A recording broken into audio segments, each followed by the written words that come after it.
ഇവിടെ തന്നെ ഇങ്ങനെ ഇരിക്കുന്നതാ കുഴപ്പം. പുറത്തേക്ക് ഇറങ്ങിയാൽ മനസ്സിന് അല്പം ആശ്വാസം കിട്ടും. ഇന്നലെ വിളിച്ചപ്പോ മൂടില്ല എന്ന് പറഞ്ഞു. ഇന്ന് മൂടുണ്ടെങ്കിൽ ഒരുങ്ങ. താല്പര്യമില്ലെങ്കിൽ വേണ്ട. എന്താ ചായ കുടിക്കാഞ്ഞത്?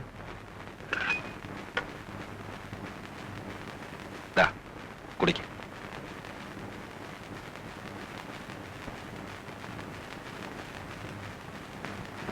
നന്ദാ, ദേ ഭാനു വന്നിരിക്കുന്നു.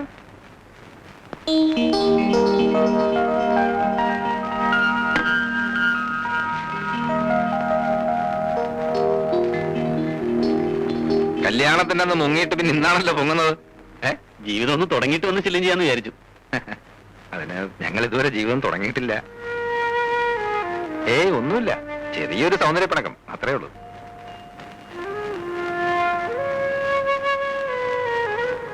നിങ്ങൾ സംസാരിച്ചിരിക്കെ, ഞാനൊന്ന് റെഡിയാവട്ടെ.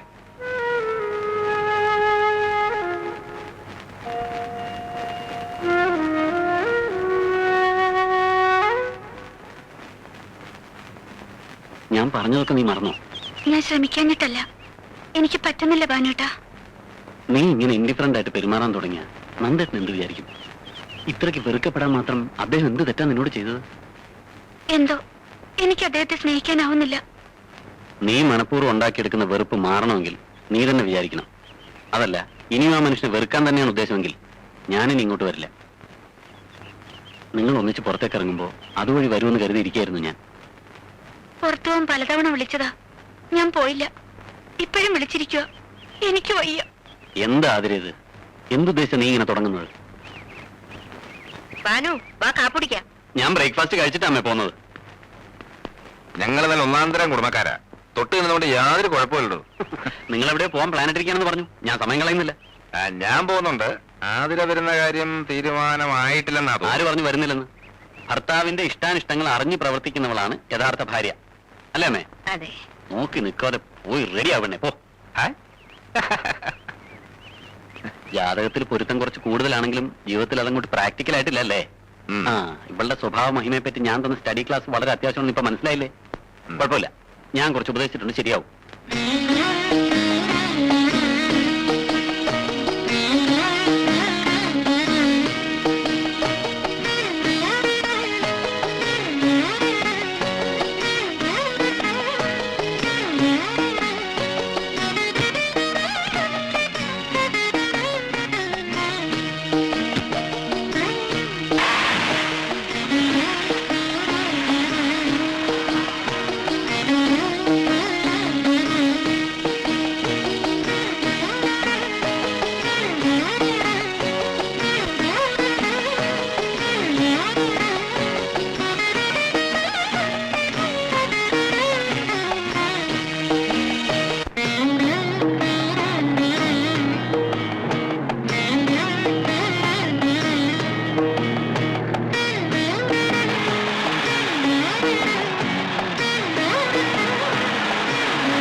ആതിര പഠിച്ച കോളേജ്? അതെ. ഇറങ്ങ. എന്തിനാ? ഇറങ്ങാൻ.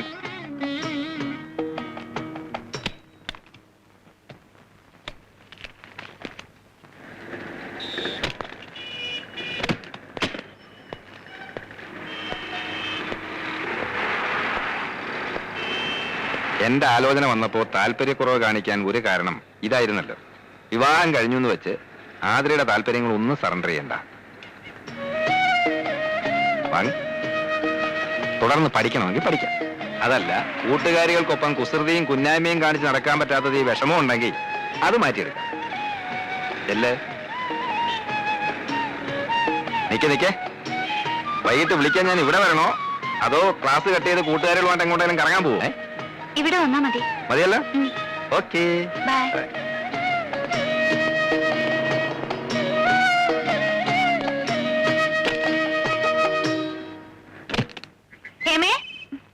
അയ്യോ, നമ്മൾ എന്തായി കാണുന്നേ? വിശ്വാസം വരുന്നില്ല അല്ലേ? എങ്ങനെയെങ്കിലും ചാടി വരുമെന്ന് എനിക്ക് അറിയായിരുന്നു. എത്ര നേരത്തേക്കാ പരോളിൽ ഇറങ്ങിയിരിക്കുന്നത്? ഉടനെ പോണോ? പരോളല്ല വേണ്ടേ, ശരിക്കുള്ള മോചന. ഞാൻ പറഞ്ഞില്ലേ ഈ കേസ് ആ വക്കീലിന്റെ കയ്യിൽ അത്ര എളുപ്പത്തിലൊന്നും ഒതുങ്ങില്ലെന്ന്. അയാൾ വക്കാലത്ത് ഒഴിഞ്ഞോ അതോ വക്കാലത്ത് ഏറ്റെടുത്ത് തുടങ്ങിയിട്ടേ ഉള്ളൂ? മനസ്സിലായില്ലടി, ഒന്ന് വിശദമായിട്ട് പറ. ആ, ഞാൻ കത്തിൽ എഴുതിയിരുന്ന പോലൊന്നും അല്ല.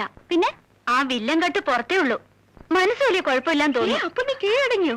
അയ്യോ ഇല്ല, കീഴടങ്ങിയാലോ ഒന്ന് ആലോചിക്കുക.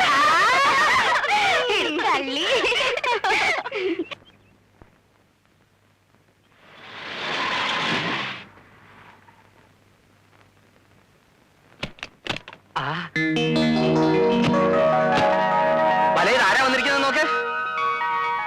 കാർമേഘം ഒഴിഞ്ഞ് ആകാശം തെളിഞ്ഞു തോന്നല്ലോ. വരൂ വരൂ, അകത്തേക്ക് വരൂ. വാ. നമസ്കാരം. വരൂ, അകത്തോട്ടിരിക്കാം. ആ ഇരിക്കേ. ഷോക്കേസ്. ഞങ്ങൾ ഇന്നലെ അങ്ങോട്ട് വരുന്ന കാര്യത്തിനെ കുറിച്ച് സംസാരിച്ചതേ ഉള്ളൂ. ആര് സംസാരിച്ചു? ചേട്ടൻ. ഓ, ഞാനങ്ങ് മറന്നുപോയി. അപ്പൊ ചേട്ടൻ പറഞ്ഞു നിങ്ങൾ ഇങ്ങോട്ട് വന്നിട്ട് പിന്നെ ഞങ്ങൾ അങ്ങോട്ട് വന്നാ മതിയെന്ന്. അല്ലല്ല, നമ്മൾ അങ്ങോട്ട് എന്നിട്ട് അവർ ഇങ്ങോട്ട് വന്നാൽ മതി. അയ്യോ, അത് തന്നെയാണ് ഞാനും പറഞ്ഞത്. ഇങ്ങേരുടെ ഒരു മുടിഞ്ഞ മറവി. രോഗം ഒരു കുറ്റമാണോ? രോഗം ഒരു കുറ്റമാണെന്ന് നിർത്താൻ. ആ. ഏതായാലും ഞങ്ങളുടെ കടം തീർന്നല്ലോ. ഇനി നിങ്ങൾക്ക് അങ്ങോട്ട് വരാമല്ലോ. പിന്നെന്താ, അങ്ങോട്ടോ ഇങ്ങോട്ടോ ഒന്ന് ഇറങ്ങാൻ പരിചയക്കാരുടെ വീടില്ലാതെ ശ്വാസം മുട്ടി ഇരിക്കുകയായിരുന്നു ഞാനും ചേട്ടനും. അല്ലേ ഏട്ടാ? വല ചിലക്കാണ്ടിരി, ഇവർക്കും എന്തെങ്കിലും പറയാനുണ്ടാവും. വലേ? അതെ, വസന്ത കോകില. നീളം കുറച്ച് വാല തുടങ്ങിയ പിന്നെ ചീഫ് മിനിസ്റ്റർ വണ്ടി പോലെ നിർത്താൻ പാടാ. ഭയങ്കര തമാശക്കാരനാ, അതുകൊണ്ട് എനിക്കിവിടെ ബോറടിയില്ല. മിസ്സസ് നന്ദകുമാർ എന്താ ഒന്നും മിണ്ടായിരിക്കുന്നേ? അതിന് നീ ഒരു ഗ്യാപ്പ് കൊടുത്തിട്ട് വേണ്ടേ? ആതിരെ ഇതുപോലെ കൂടുതൽ സംസാരിക്കുന്ന കൂട്ടത്തിലല്ല. പിന്നെ എല്ലാരുമായിട്ടും പരിചയമായി വരുന്നല്ലേ ഉള്ളൂ. അയ്യോ, ഹണിമൂൺ ട്രിപ്പ് ഒന്ന് പ്ലാൻ ചെയ്തില്ലേ? ഈ തൊട്ടാവാടിയെ വേറൊരു സ്ഥലത്തുനിന്ന് പറിച്ചു നട്ടല്ലേ, അതിന്റെ വാട്ടം ഒന്ന് മാറിയിട്ട് പോവാന്ന് വെച്ചു. അറിയാ, ഒരു മാസത്തെ വെക്കേഷൻ ഇപ്പൊ കോടതി അടയ്ക്കുമല്ലോ, അപ്പൊ ഒരു വിചാരണ പ്ലാൻ ചെയ്യണം. അയ്യോ, എന്നാ നമുക്കും കൂടെ ഒരു വിചാരണ പ്ലാൻ ചെയ്യാല്ലേ ഏട്ടാ? അയ്യോ വേണ്ട, വാദി പ്രതിയാവും. വന്നിട്ട് ഇത്രയും നേരമല്ലേ, ഇവർ കുടിക്കാൻ എന്തെങ്കിലും കൊടുത്തോ? അയ്യോ, ഞാൻ ഇപ്പൊ അത് ഓർത്തതേ ഉള്ളൂ. ആ. ചേട്ടൻ വന്ന് തേങ്ങ തിരുവിത്താ, ഞാൻ അവര് നനയ്ക്കാം. വാ. തേങ്ങ. വാ. ചെല്ല് ചെല്ല്. ഇവരിരിക്കുന്നെന്നും പറഞ്ഞ നാണിക്കൊന്നും വേണ്ട. വിവാഹ ജീവിതത്തിൽ ഭാര്യയ്ക്കും ഭർത്താവിനും തുല്യ സ്ഥാനമാ, അല്ലെന്ന് നന്ദേട്ടൻ പറയട്ടെ. ആ, തീർച്ചയായും. വന്നേ നമുക്ക് അടുക്കളയപ്പോ. വാ. എന്തോ ഒരു വല്ലാത്ത മണം, കരിഞ്ഞ മണം വരുന്നല്ലോ. എന്റെ ഹൃദയം കരിഞ്ഞ മണമാണ്. അയ്യാ. ഇത് ഹൃദയമല്ല, അതിന്റെ തുണി കരിഞ്ഞ മണമാണെന്നാ തോന്നുന്നത്. അയ്യോ, എന്റെ ചുരിദാർ തേക്കാൻ വന്നിട്ട് പെട്ടി ഓഫ് ചെയ്തില്ലേ? അയ്യോ, ഞാൻ മറന്നുപോയി വലെ. ഓ, എനിക്ക് വയ്യ ഇയാളെ ഒരു മറവി. സാധാരണ എല്ലായിടത്തും ഭാര്യയാണ് ഭർത്താവിന് ഇസ്തിരി ഇട്ട് കൊടുക്കുന്നത്. ഇവിടെ നേരെ തിരിച്ച. ഒരു ചുരിദാറിന് പകരം നിലയ്ക്കാൻ 9 ചുരിദാർ മേടിച്ചു തരാം വലെ. ഒരു സുബേദാരം കൊണ്ടുതരാം വലയ്ക്കാൻ. നമ്മുടെ കല്യാണം കഴിഞ്ഞ് 3 ദിവസം കഴിഞ്ഞായിരുന്നില്ല ഇവരുടെ കല്യാണം. എന്നിട്ടും അവർ തമ്മിലുള്ള അടുപ്പം കണ്ടില്ലേ? പാചക കാര്യത്തിൽ എന്റെ ഹെൽപ്പ് എന്തെങ്കിലും വേണമെങ്കിൽ പറയാൻ മടിക്കണ്ട, ഞാൻ വന്നിരിക്കും. ഓക്കെ? അതൊന്നും വേണ്ട. ആണുങ്ങൾ അടുക്കള കയറുന്ന എനിക്കിഷ്ടമല്ല. ഞാൻ വെക്കുന്നത് കുറ്റം പറയാതെ കഴിച്ചാ മതി. പറഞ്ഞാൽ ഒരു വിവാഹ ജീവിതത്തെ കുറിച്ച് ആലോചിക്കുമ്പോ എനിക്ക് ആശങ്കയുണ്ടായിരുന്നു. എന്താശങ്ക? കാലം തെറ്റിയുള്ള വിവാഹമാവുമ്പോ വല്ല പ്രേമനിരാശവും പിടിപെട്ട് കെട്ടുപ്രായവും കഴിഞ്ഞു നിൽക്കുന്ന പെണ്ണിനെ കെട്ടേണ്ടി വരുമോ എന്നുള്ള ആശങ്ക. ഇപ്പൊ ഉണ്ടോ? ഇല്ല. മറ്റൊരുവന്റെ ഓർമ്മകൾ മനസ്സിൽ സൂക്ഷിക്കാത്ത ഒരുവളെ ഭാര്യയായി കിട്ടുന്നത് മഹാഭാഗ്യമാണല്ലേ? എന്റെ മനസ്സിൽ മറ്റൊരുവന്റെ ഓർമ്മകളില്ലെന്ന് നന്ദേട്ടൻ എങ്ങനെ അറിയാം? ഉണ്ടോ? ദേ, നെഞ്ചിടിക്കുന്നുണ്ടല്ലേ? പേടിക്കണ്ട, എന്റെ മനസ്സിൽ അങ്ങനെ ഒരു കോന്തനും ഇല്ല. സത്യം? ദാ, സത്യമായിട്ടല്ലേ വിശ്വാസാവൂ? വേണ്ട, എനിക്ക് വിശ്വാസം. നന്ദേട്ടനെ പോലെ ഒരു ഭർത്താവിനെ കിട്ടിയ ഞാൻ എത്ര ഭാഗ്യവതിയാ. തുറന്നു പറയണം, ആതിരയുടെ ഇഷ്ടവും ഇഷ്ടക്കേടും മനസ്സിലാക്കാൻ എനിക്ക് കഴിയുന്നുണ്ടോ? ഇല്ല. കല്യാണം കഴിഞ്ഞിട്ട് മാസം 3 ആയില്ലേ? എന്നെ ഇതുവരെ നന്ദേട്ടൻ കോടതിയിലൊന്ന് കൊണ്ടുപോയോ? അഡ്വക്കേറ്റ് നന്ദകുമാർ കോടതിയിൽ ഷൈൻ ചെയ്യുന്ന കാണാൻ അദ്ദേഹത്തിന്റെ ഭാര്യയ്ക്ക് കൊതി കാണില്ലേ? അത്രേ ഉള്ളൂ. നല്ലൊരു കേസ് വരട്ടെ, അപ്പൊ കൊണ്ടുപോവാം. അപ്പൊ ഇപ്പൊ വക്കീലിന് കേസൊന്നും ഇല്ലേ? അയ്യോ, ഇപ്പൊ ഉള്ളത് മോഷണം, പിടിച്ചുപറി, അതിർത്തി തർക്കം, ഇതൊക്കെയാ. ഗായത്രി മേനോൻ കൊലക്കേസിന്റെ വാദം തുടങ്ങട്ടെ, അപ്പൊ കൊണ്ടുപോവാം. മണി 12. തൽക്കാലം കേസ് കിട്ടഴിക്കണ്ട, ബെഡ്റൂം അതിനുള്ളതല്ല കേട്ടാ.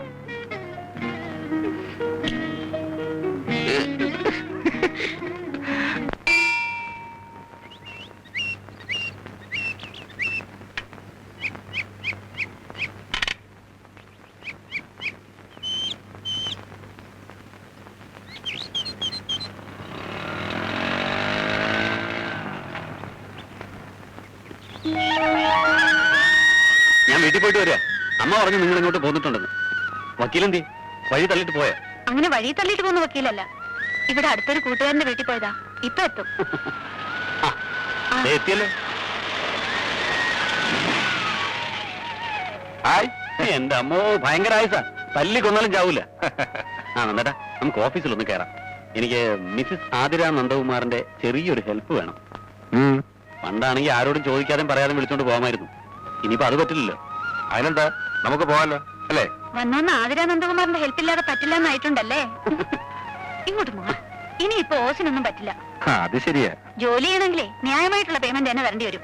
പേയ്മെന്റ് തന്നില്ലെങ്കിലും മൈൻഡ് അങ്ങ് പേ ചെയ്തേക്കാം. മതിയോ? നിങ്ങൾ വിട്ടോ, ഞാൻ ബൈക്ക് വന്നോളാം.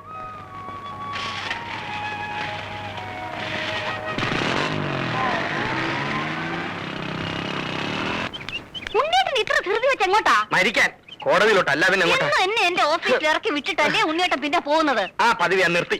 അല്ല പോകുന്നത് പിന്നെ. നിർത്താൻ എന്താ സർക്കാരിന്റെ ആനുകൂല്യമാണോ? ഓ, അതിന്റെ കാരണം എനിക്കറിയേണ്ടത്. കാരണത്തല്ല നീ ഇപ്പൊ പിടിച്ചിരിക്കുന്നു. എടി, ഒരു പെണ്ണിനെ പെണ്ണാക്കുന്നത് അവളുടെ മുടിയാണ്. തൊഴാം വാർ മുടിക്കും മുടിക്കും എന്ന് കവികൾ പറഞ്ഞിരിക്കുന്നത് വെറുതെ അല്ല.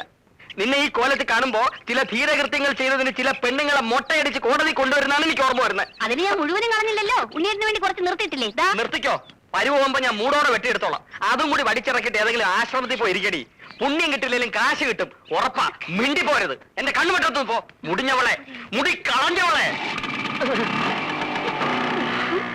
മുടി കൊടുത്ത പ്രാന്ത് തോന്നാൻ ഇയാൾ എന്തോന്ന് വെളുത്ത ആദിവാസിയാ. സാർ, ചന്ദ്രബാനുവിന്റെ ഫോൺ ഉണ്ടായിരുന്നു. എന്താ? സാറിന്റെ വൈഫിന് പെട്ടെന്ന് എന്തോ സുഖമില്ലാണ്ട് ഹോസ്പിറ്റലിൽ അഡ്മിറ്റ് ചെയ്തു. ആ.